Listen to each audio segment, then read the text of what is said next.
give positive reviews. I wanted to laugh more. I wanted to show more loving kindness, and I also wanted to be more enthusiastic. I knew that it wasn't nice to criticize, but it was fun. Why was it so deliciously satisfying to criticize? Being critical made me feel more sophisticated and intelligent. And in fact, study shows that people who are critical are often perceived to be more discerning.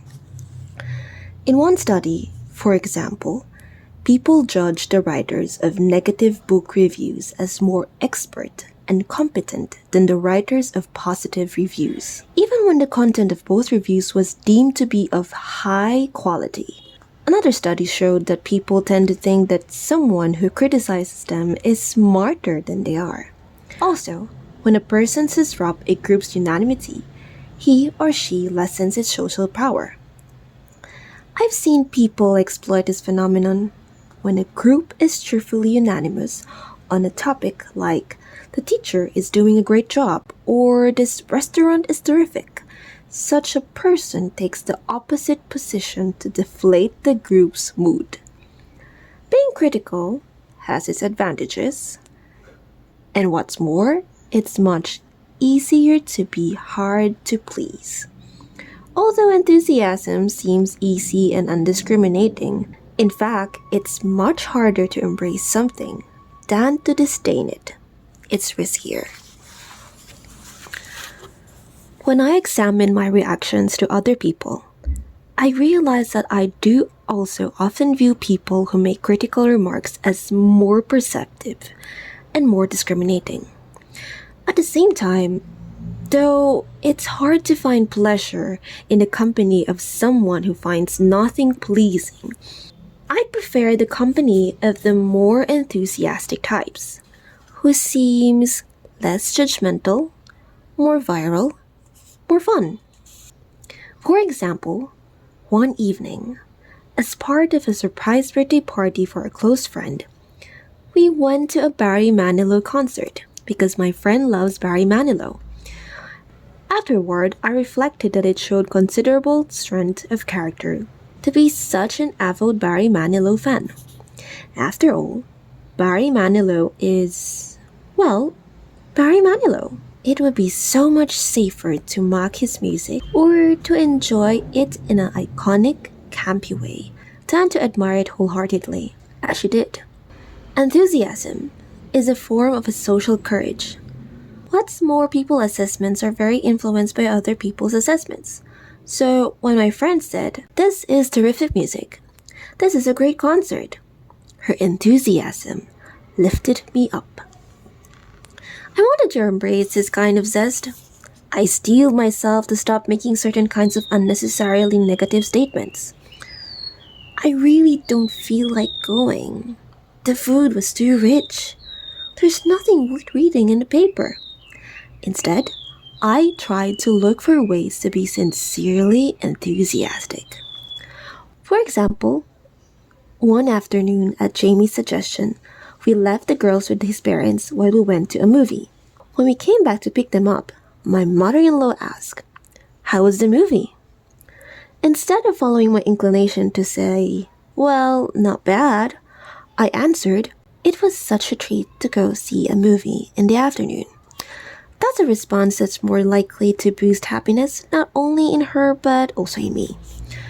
Giving positive reviews requires humility. I miss the feelings of superiority that I got from using punctuating humor, sarcasm, ironic aside, cynical comments, and cutting remarks. A willingness to be pleased requires modesty and even innocence. Easy to decide as narcish and sentimental. For the first time, I appreciated the people I knew who were unfailingly ready to be pleased. A prayer attribute to Saint Augustine of Hippo includes the line, "Shield your joyous ones. Tend your sick ones, O Lord Jesus Christ. Rest your weary ones. Bless your dying ones. Soothe your suffering ones. Pity your afflicted ones. Shield your joyous ones. And all for your love's sake." At first, It struck me as odd that among prayers for the dying and the suffering is a prayer for the joyous. Why worry about the joyous ones? I once started trying to give positive reviews, though I began to understand how much happiness I took from the joyous ones in my life, and how much effort it must take for them to be consistently good tempered and positive. It is easy to be heavy, hard to be light. We non-joyous types sucks energy and cheer from the joyous ones. We rely on them to buoy us with the good spirit and to cushion our agitation and anxiety. At the same time, because of our dark element in human nature, we're sometimes provoked to try to shake the enthusiastic cherry folk out of their fog of illusion, to make them see that the play was stupid, the money was wasted, the meeting was pointless. Instead of shielding their joy, we blast it. Why is this? I have no idea. But the impulse is there. I wrote about this prayer on my blog, and several readers who identified themselves as joyous ones responded. This entry almost made me cry as one of the joyful ones. I agree wholeheartedly that it can be draining too, and it takes so little to show your appreciation. I'm one of those people who wakes up happy every day. Not because nothing ever goes wrong in my life, because I chose to be happy. Literally. For reasons I don't fully understand, people seem to take off that I'm in a good mood, but they want to draw on to that energy too. It's too exhausting sometimes.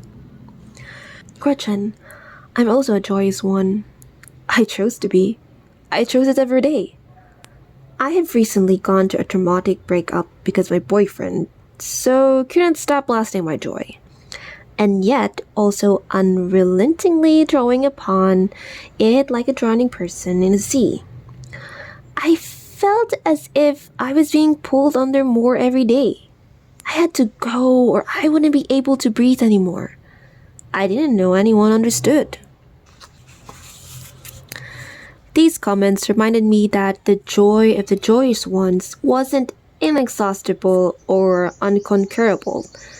I started to make a real effort to use my good cheer to support the joyous ones I know.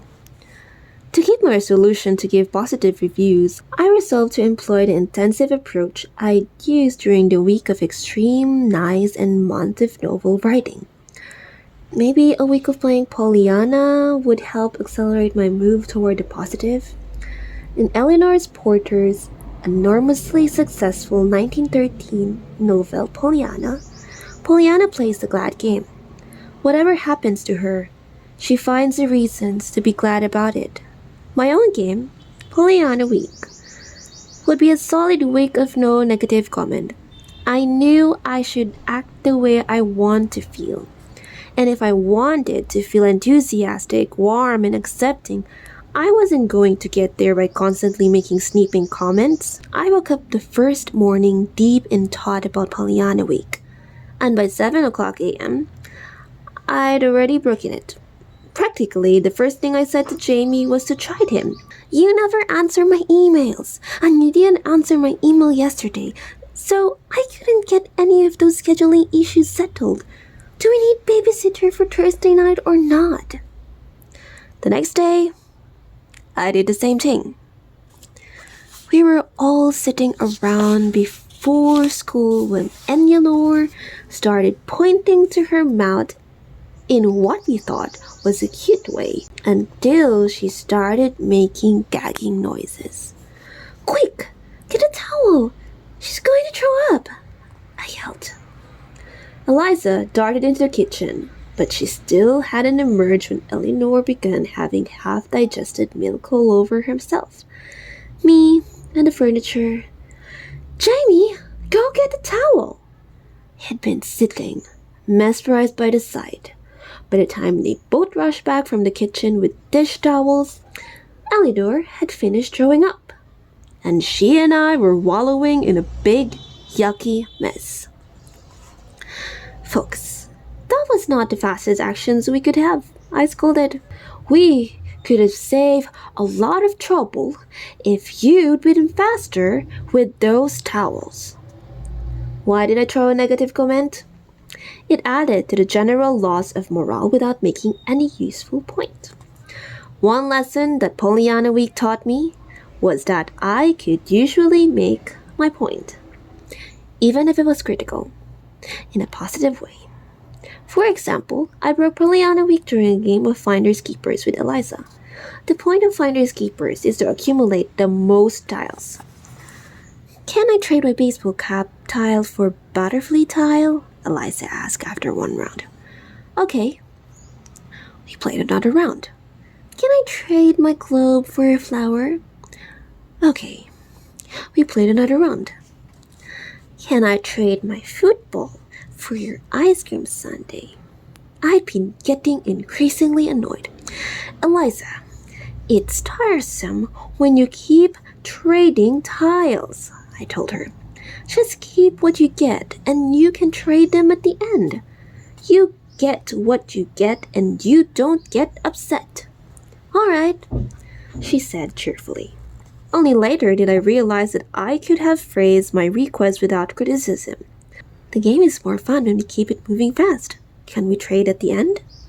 That night, I did a better job.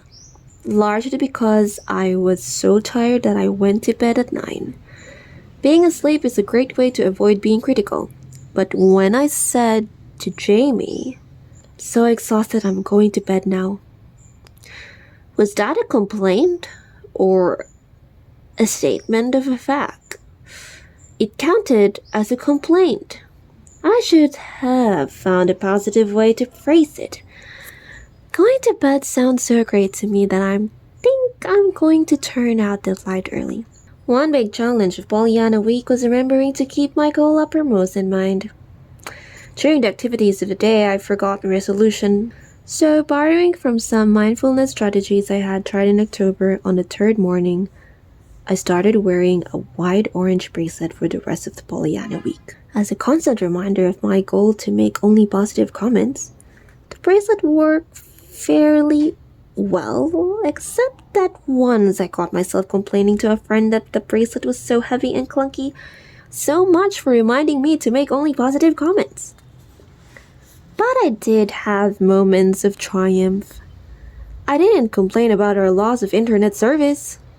I didn't grouse when Jamie baked 3 rich desserts in 3 nights.